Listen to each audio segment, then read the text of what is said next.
अस्सलामुअलैकुम, a very good morning to all of you. Program सुबह का सितारा, मैं हूँ आपकी मेज़बान नबीहा एजाज़ ख़ान। उम्मीद करती हूँ आप लोग खैरियत से हैं, ठीक ठाक हैं, अपनी सुबह का आगाज़ कर चुके हैं। और आज जितने लोग इस वक्त हमारा प्रोग्राम देख रहे हैं उनको मैं एक छोटी सी बात कहना चाहूँगी, और मैं चाहूँगी कि वो अपने दिन का आगाज़ अल्लाह ताला के शुक्र अदा करने से करें, ग्रैटिट्यूड से करें, क्योंकि जो शुक्र अदा करना है, शुक्रगुजारी है, ये आपके इतना आपके अंदर पॉजिटिविटी पैदा करती है, आपका जो दुनिया देखने का एक नज़रिया है वो तब्दील कर देती है। अच्छा, जहाँ पर हमने अल्लाह ताला की नेमतों का शुक्रिया अदा करना है, एक नए दिन हम जी रहे हैं, नई सांसें हम ले रहे हैं, उसका अल्लाह ताला की अच्छा खाना खा रहे हैं, अपने घर में रह रहे हैं, छत है, अच्छा पहनने को है, दुनिया में जितनी चीज़ें हैं, एक तो उनका शुक्रिया अदा है। और उसके बाद एक और बड़ी इंपॉर्टेंट चीज़ कि जो अल्लाह ताला ने हमें इतने प्यारे प्यारे रिश्ते दिए हुए हैं, उनका भी हमें शुक्रगुजार होना चाहिए। जो लोग हमारा ख्याल करते हैं, जो लोग हमसे मोहब्बत करते हैं, हमसे प्यार करते हैं, हमारे माँ बाप हैं,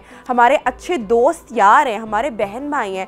आई बिलीव कि हमें इन रिश्तों की कदर करना ज़िंदगी में बहुत ज़रूरी है। क्या फ़ायदा हुआ कि कल कोई इस दुनिया से चला गया खुदा ना हास्ता और आप वहाँ पर बैठ के कह रहे हो कि यार बड़ा अच्छा बंदा था। तो दुनिया में उनके जीते जी, उनके ज़िंदा होते हुए उनकी कदर करना बहुत ज़रूरी है। अच्छा, जहाँ पर हमने माँ बाप जैसे प्यारे रिश्तों का जिक्र किया, वहाँ पर अल्लाह ताला ने हमें एक और बड़ा खूबसूरत रिश्ता दिया है, और वो रिश्ता है उस्ताद का। और ये वो वाहिद रिश्ता है जिसको बाप की बराबरी पे ला खड़ा किया। यानी कि कहा गया कि तुम्हारे 3 बाप हैं, एक वो जिसने तुम्हें पैदा किया, एक वो जो कि आपका फादर इन लॉ है, आपके स्पाउस का बाप है, और तीसरा बाप कहा गया है जो आपका उस्ताद है, यानी कि जिसने आपको एक लफ्ज़ भी सिखा दिया, वो आपका उस्ताद है।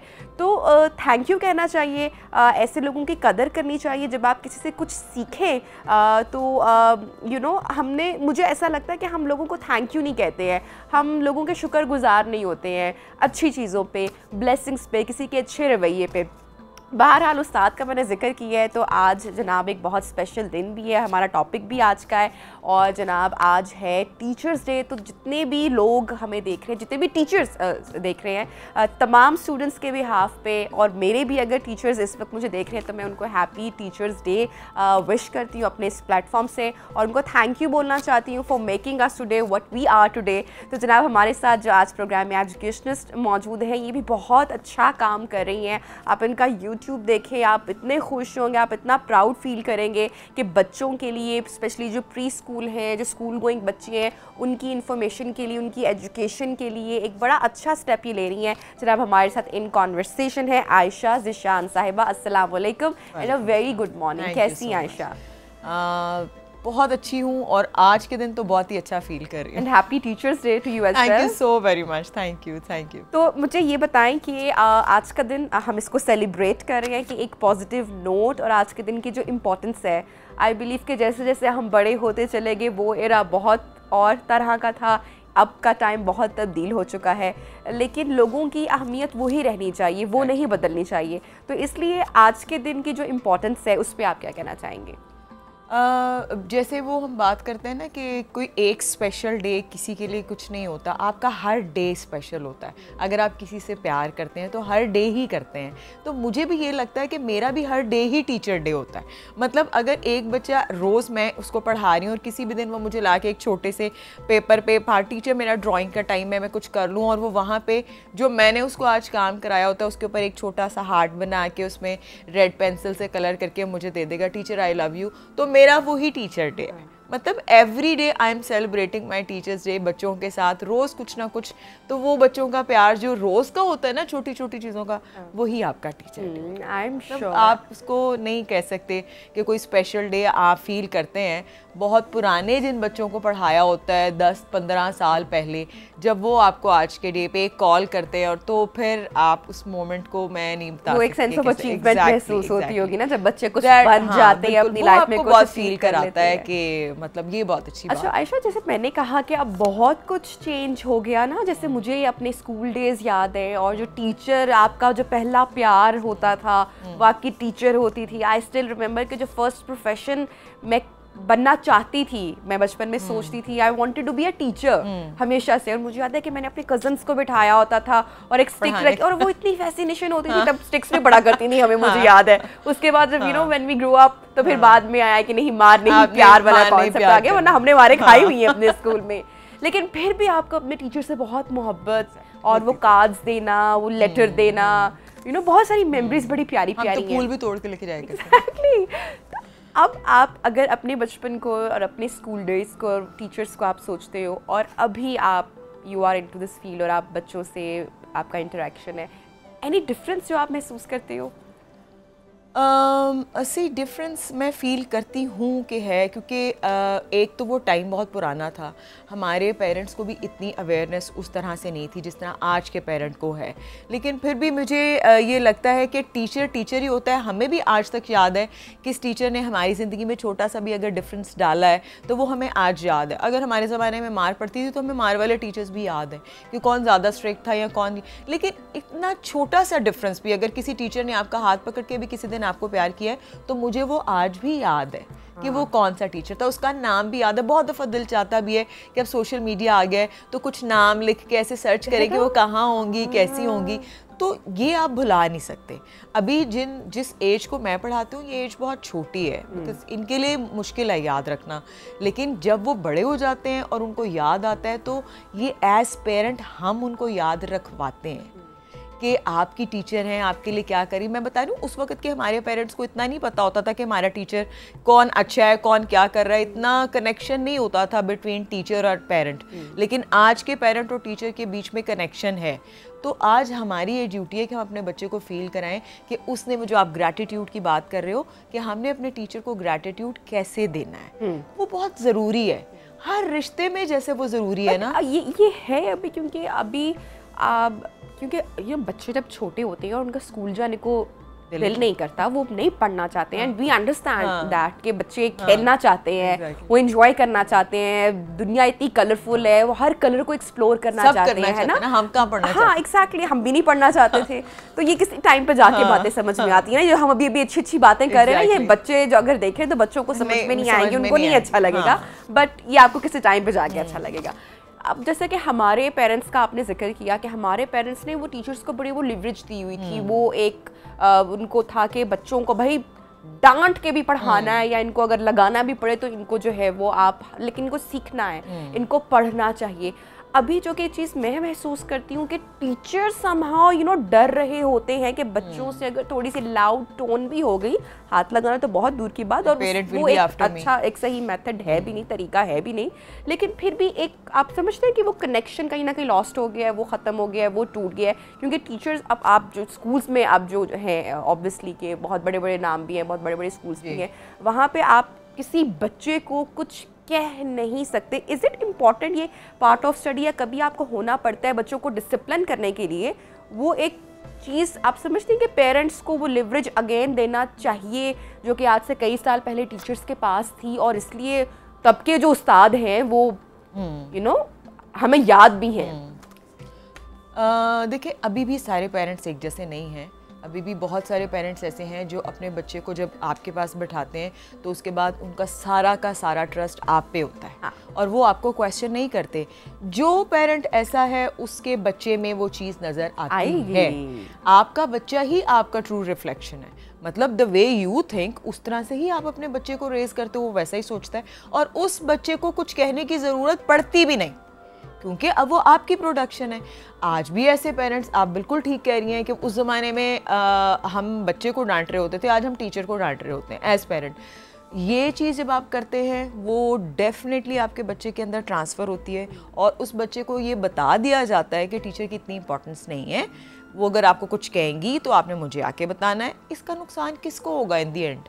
इसका नुकसान बच्चे को होगा, और बच्चे का नुकसान पेरेंट का नुकसान है। तो ये ना करें, ये ना करें। और टीचर्स को भी मैं ये ज़रूर कहूँगी कि आपको भी ज़रूरत नहीं है कि आप बच्चे के साथ, हमने कौन सा कोई फेवरेटिज्म में जाना है। इस एज में या किसी भी एज में अगर आपका स्टूडेंट है, आपके सारे स्टूडेंट्स बराबर हैं। आपको किसी के ऊपर, मेरा नहीं ख्याल कि सख्ती कैन चेंज एनीथिंग, मुझे नहीं लगता, क्योंकि मुझे 27 ईयर्स हो गए हैं। मुझे नहीं लगता कि मैंने आज तक किसी को कोई मतलब कोई लगाई होगी या कोई उसकी ज़रूरत भी मुझे, आई फील कि मुझे कभी पड़ी हो। उसकी ज़रूरत नहीं पड़ती। अगर आप जेन्युइन टीचर हैं और आपका एक टोन है, आपका एक टोन है, आप उतना ही प्यार करते हो बच्चे से बैठ के, जब वो नीचे बैठा तो आप उसके साथ नीचे बैठे हैं, आप यूं खड़े होकर उससे बात नहीं कर रहे, उसको पता है कि ये मेरे साथ है। सेंस ऑफ सिक्योरिटी आपने बच्चे को दे दी, आपको ज़रूरत ही नहीं पड़ेगी कि कभी कुछ करना है। हाँ, उस ज़माने में ये इसलिए होता था क्योंकि हम सबको एक ही डंडे से हाँक रहे होते थे ना, वी नेवर ट्राइड टू के सीखे। और इतनी स्टडिंग टेक्निक्स उस टाइम पे नहीं थी जिस तरह से बच्चे की एवरी स्कूल। अब आजकल हम जैसे कि देखते हैं कि स्ट्रेंथ के ऊपर बहुत फोकस है कि क्लास में अगर 20 बच्चे हैं तो वो 20 से ऊपर स्ट्रेंथ ना हो या मैक्सिमम 22 हो जाए, हर बच्चे पे फोकस रहे। पहले क्लासेस में बच्चे भी कितने होते थे, उन पे तवज्जो देना भी बहुत मुश्किल होती थी। अच्छा, चूंकि टाइम बहुत बदल चुका है हमारे टाइम से, मेरी बेटी है अब शी इज़ माशाल्लाह इन ग्रेड 1, तो मैं उसका भी कोर्स सब कुछ देख रही होती हूँ, the way she goes to school और क्या एक्स्ट्रा एक्टिविटीज़ आ रही है, एक्स्ट्रा करिकुलम क्या है और क्या बच्चे का कॉन्फिडेंस है या स्टेज पे माइक पे बोलना। आई स्टिल रिमेंबर कि हम तो कॉलेज में जाके हमें कॉन्फिडेंस आया था और माइक पे बोलना, उससे पहले तो वी वर सो शाय। सो बहुत सारी चीज़ें हैं कि जो कि अभी चेंज हो चुकी हैं विद टाइम, और बड़ी अच्छी चीज़ें जो है वो स्कूल में बच्चे सीखते हैं और हो रहा है। क्या आप समझते हैं कि what are the best things जो कि अभी हमारे स्कूल्स सिखा रहे हैं, और कुछ वर्स्ट साइड भी होगी? I am talking about specially जो प्री स्कूल किड्स हैं या जो छोटे बच्चे हैं, उनके लिए बात कर रही हूँ मैं। देखिए, आई बिलीव कि जो हमारे स्कूल्स में बहुत सारा कुछ सिखाया जा रहा है वो बहुत अच्छा है। डेफिनेटली ऐसा नहीं है कि कुछ भी नहीं ऐसा चल रहा। बच्चे स्कूल जाते हैं तो बच्चे सोशलाइज करना सीखते हैं, बच्चों का एक इंटरेक्शन का जो कॉन्फिडेंस उनके अंदर होना चाहिए इंटरेक्ट करने का, वो बिल्डअप होता है। बच्चों को कम्युनिटी का आइडिया होता है कि कम्युनिटी क्या है, कितने लोग हैं, कैसे काम कर रहे हैं, और बच्चों का वो जो एक रूटीन जिसको कहते हैं ना, रूटीन बनती है बच्चों की, बच्चे उससे भी अवेयर होते हैं डेफिनेटली। जो एक सिर्फ चीज़ है जो मैं फील करती हूँ, जो कि स्कूल में मुझे लगता है कि और इसमें हम स्कूल को ब्लेम कर नहीं सकते, लेकिन अगर हमने स्ट्रेंथ कम की है तो स्ट्रेंथ सारे स्कूल्स में अभी तो कम नहीं है ना। अनफॉर्चुनेटली हर बंदा उस स्कूल को अप्रोच नहीं कर सकता जहाँ पे इन चीज़ों को इतना सोच के और समझ के किया जाता है कि नंबर आपने इसलिए कम रखना है सो आप अप्रोच कर सको हर बच्चे की इंडिविजुअल नीड को, कि अगर ये इस तरह से नहीं पढ़ रहा तो इसको इस तरह से पढ़ा लूँ। ये सिर्फ उस स्कूल में हो सकता है जहाँ 10 से 12 बच्चे एक क्लास में होंगे, प्राइवेट स्कूल्स और टीचर्स 2 है, एक टीचर 6 बच्चों पे काम कर रहा है तो दूसरा दूसरे 6 पे, तो तब तो आप ये कर सकते हैं। लेकिन अगर आपकी पॉकेट से बाहर है वो स्कूल में, आप तो वहाँ पे तो 38 बच्चों के साथ नहीं आप ये कर सकते। फिर आप वही करेंगे कि आप हाथी, घोड़ा और बकरी तीनों को कहेंगे कि सड़क उस पे दरख्त पे चढ़ जाओ, तो दैट इज नॉट पॉसिबल। हर एक की अपनी कैपेसिटी है, हर बच्चे का अपना पोटेंशियल है, वो उसी के हिसाब से सीखे। करेक्ट, तो ये नहीं। अच्छा, अगेन आप वाली बात मैं वहीं से कंटिन्यू करूँगी कि हर चीज़ पे आप स्कूल को तो ब्लेम नहीं कर सकते ना। अब मैं रिसेंटली जब एडमिशन्स ओपन थे स्कूल्स के, तो एक खातून मुझे मिली और श्रीलंका का, I think it was first week, अभी स्कूल जब स्टार्ट हुआ, सो वो मुझे कहती हैं कि आपकी बेटी कितने साल की है? टोल्ड हर कि इतने साल की है। अच्छा, मेरी बेटी को स्कूल नहीं ले रहा। अच्छा, आई वाज लाइक कि अच्छा अब मैं इसमें क्या कर सकती हूँ, क्योंकि ये तो बात आपको एडमिन से करनी चाहिए। नहीं, मैंने अपनी बेटी को एक्चुअली होम स्कूलिंग करवाई है और अब शी इज़ 6.5 और मैं ग्रेड 1 में उसको करवाना चाह रही हूँ, और होम स्कूलिंग करवाई है, ग्रेड 1 में करवाना चाह रही हूँ, एंड शी 6.5 और लेकिन स्कूल नहीं ले रहा। अब मैंने कहा I can't do anything in that, मैं तो कुछ नहीं कर सकती हूँ, आप स्कूल के एडमिन पे जाएं और आप उनसे बात करें। सो मैं घर आके मैंने डिस्कस किया कि यहाँ पे अब पेरेंट्स, क्योंकि होम स्कूलिंग का हम सोशल मीडिया की होम स्कूलिंग तो बहुत ज़बरदस्त चीज़ है, आप 7-8 साल तक बच्चे को मत भेजें स्कूल, आप घर पे करवाएं, लेकिन बच्चे को क्या फिर आप उस तरह से प्रिपेयर करवा सकते हैं कि कोई स्कूल जिसने at the end of the year result निकालना है, वो फिर इस तरह के बच्चे को कैसे एक्सेप्ट करेंगे जिसकी जो बेस है वो उस तरह से नहीं बन पाई है? होम स्कूलिंग का जो कॉन्सेप्ट अभी आजकल इतना इन ट्रेंडिंग आ रहा है, आप उस पर क्या कहती हैं आयशा? मैं उस पर बहुत कुछ कहती हूँ, इसीलिए मैंने ये स्टेप लिया कि मैंने अपनी जो स्विच किया अपने चैनल को इसके ऊपर कि मैं बच्चों के लिए तो काम कर ही रही हूँ, मुझे यहाँ पे पेरेंट्स के लिए काम करने की ज़रूरत है। सो मैंने ये स्टेप जब लिया, मतलब लाइक कोई 6-7 महीने पहले, तो उस वक्त मेरे माइंड में यही चीज़ आई थी कि होम स्कूलिंग तो करा लेंगे आप, लेकिन आप एज मदर ये जानेंगे कैसे कि किस एज में आपने क्या चीज़ करानी है। और फिर वन वेरी फाइन मॉर्निंग जब आप किसी स्कूल में अपने बच्चे को एनरोल कराने के लिए जाओगे तो फिर यही होगा, इसलिए कि आपने अपने बच्चे को जैसे स्टेप बाय स्टेप चीज़ें करानी है वो तो आपको नहीं पता। तो then I started teaching parent कि आपने क्या करना है। मैंने आपकी वीडियोस में देखा कि आप एज ग्रुप पे भी फोकस करते हो कि इस एज का बच्चा है तो उसके लिए ये इंपॉर्टेंट है। मैंने बच्चे की एजुकेशन तो तब होगी ना जब पेरेंट्स को अवेयरनेस आएगी ना। एग्जैक्टली जब आप पेरेंट को टीच करोगे तो तभी वो अपने बच्चे को टीच करेगा ना। एक कॉन्सेप्ट है जो मैंने स्पेशली करिकुलम रेडी किया है बैठ के, और उसके 2 to 6 ईयर्स तक के बच्चों के लिए, कि अगर आप उनको होम स्कूलिंग करा रहे हैं तो यूं यूं यूं यूं यूं करना है आपने, और फिर उनको वो इंडिविजुअल कॉन्सेप्ट मैंने टीच किया है कि आपको अगर ये कॉन्सेप्ट कराओगे तो उसको ऐसे कराना है, अगर ये कराना है तो उसकी ये टेक्निक है। But I am very happy that parents are learning actually, और मुझे क्वेश्चंस आते हैं, उनसे पूछते हैं कि हमने इतना सीखा है और इस टेक्निक से कराया है तो उसको आ गया है, तो तब आपको कोई प्रॉब्लम नहीं होगा स्कूल में बच्चे को लेके जाने के लिए, क्योंकि उन्होंने तो अपने एक स्पेसिफिक क्राइटेरिया पे बच्चे को असेस करके एडमिशन देना है ना। तो अगर आपका बच्चा उन सारी असेसमेंट्स में ठीक क्वालिफाई करता है तो उनको प्रॉब्लम नहीं होगा। लेकिन home schooling is not just home schooling कि आपने उसको अलिफ बे और 1 2 3 और ABC करा दिया और आप उसके बाद समझते हैं कि वो 6 साल में 1 में चला जाएगा, तो इट्स नॉट इनफ।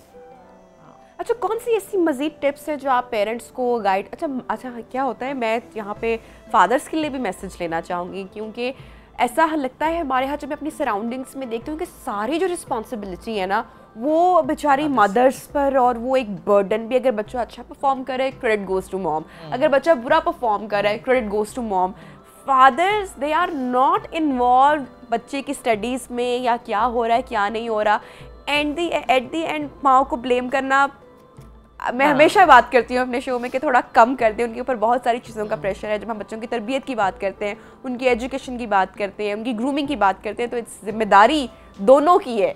बिल्कुल दोनों की है, बच्चा तो दोनों का है ना। हाँ, बच्चा दोनों का है, बच्चा आप दोनों की प्रोडक्ट है। अगर आप अपनी प्रोडक्ट पे खुद काम नहीं करेंगे तो क्या।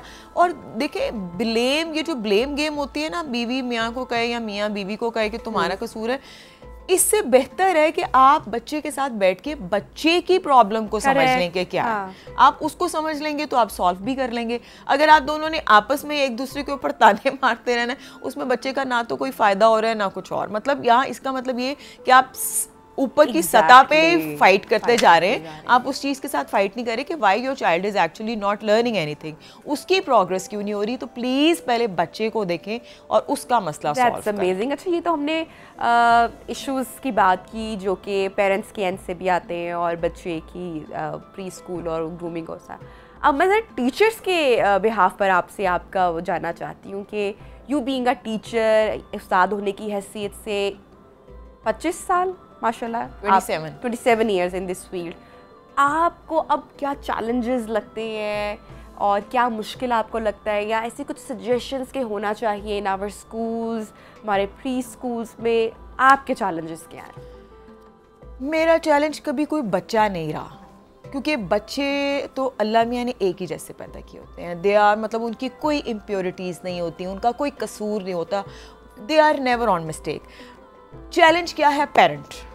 जब पेरेंट एक्सेप्ट नहीं करता ना तो वो सबसे बड़ा चैलेंज होता है। मतलब अब मेरे पास जब कोई बच्चा लेकर आता है तो मैं उनसे कहती हूँ कि 3 दिन लूँगी, मैं बच्चे को असेस करूँगी, जहाँ पे वो स्टैंड करता है वहाँ से मैं स्टार्ट करूँगी। आपको कबूल है तो आप अपना बच्चा छोड़ेंगे, अगर आपको लगता है कि नहीं मेरा बच्चा तो 6 साल का है, मैं उसको कैसे 0 से स्टार्ट करने दूंगा, तो फिर you can take your child back. बात ये है कि जब पेरेंट ये एक्सेप्ट नहीं करता ना कि बच्चा 6 साल का है, नहीं मिस आयशा ये कैसे नर्सरी में जा सकता है, उसकी तो 1 की एज है, तो फिर आप सारी ज़िंदगी उस बच्चे को मुश्किल में डाल के रखेंगे। आप उसकी क्लास पीछे कर दें। ये जो एज ब्रैकेट बनाया हुआ है ना, राइट एज बच्चे की, राइट एज ब्रैकेट हर बच्चे के लिए डिफरेंट होगी। हर बच्चे की डिफरेंट, हर बच्चा अलग है, हर बच्चे का दिमाग अलग है। आपके अपने पैदा किए हुए 2 बच्चों का दिमाग एक जैसा नहीं हो सकता। तो फिर हमें ये अंडरस्टैंडिंग कब आएगी कि अगर एक बच्चे को हम 3 इयर्स में स्कूल करवा रहे हैं, दूसरे को आपने 4 में, एक मतलब कि अब ये पेरेंट्स की क्लैरिटी के लिए, अवेयरनेस के लिए, क्या जो फर्स्ट टाइम आप पेरेंट्स हैं वो इस चीज़ को रियलाइज कैसे करेंगे? अगर आपने अपने बच्चे के ऊपर राइट ट्रैक में, राइट एज में, राइट चीज़ सिखाई है और उसने सीख ली है, तो कभी कोई प्रॉब्लम आ ही नहीं सकता कि वो 6 साल में 1 में ना जाए।